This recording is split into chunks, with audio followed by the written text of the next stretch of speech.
माढा लोकसभा मतदारसंघातल्या सगळ्या मतदारसंघातल्या सगळ्या तालुक्यांची सेवा चांगल्या पद्धतीने ते करतील असा विश्वास मी बाळगतो. सोलापूर जिल्ह्याचं राजकारण जरा आमचं विस्कळीत झालेलं होतं, पण विजयसिंह पाटील साहेबांच्या घराने आणि तुम्ही या जिल्ह्याच्या प्रमुख काही नेत्यांनी निर्णय घेतला पवार साहेबांना साथ देण्याचा आणि सोलापूर जिल्ह्याचं राजकारण सुधारलंय असं मी समजतो.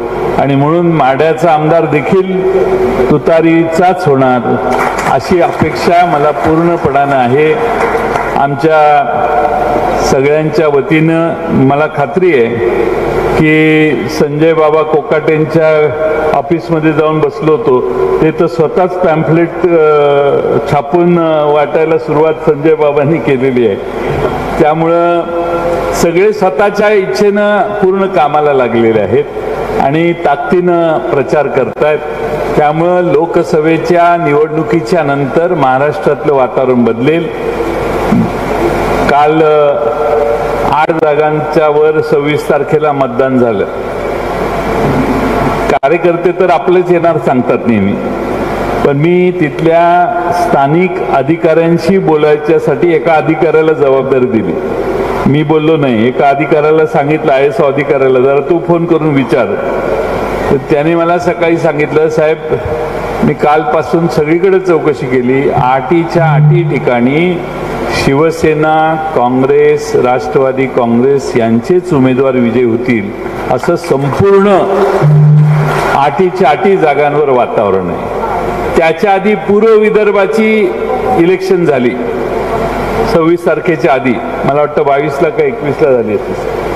त्यावेळी तिकडे भंडारा गोंदिया, चंद्रपूर, गडचिरोली आणि रामटेक फक्त लोकांना अजून आत्मविश्वास नाही नागपूरला काय होईल गडकरींच्या मतदारसंघात, गडकरी साहेबांच्या. बाकी सगळीकडे लोकांचा आत्मविश्वास आहे की महाविकास आघाडीची जागा येतील.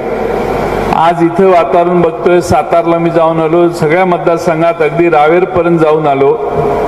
मला वाटतं की 48 जागापैकी 32 ते 35 जागा या आपल्या महाविकास आघाडीच्या लागतील. ह्याच्यात वाढ होईल पण कमी होणार नाही.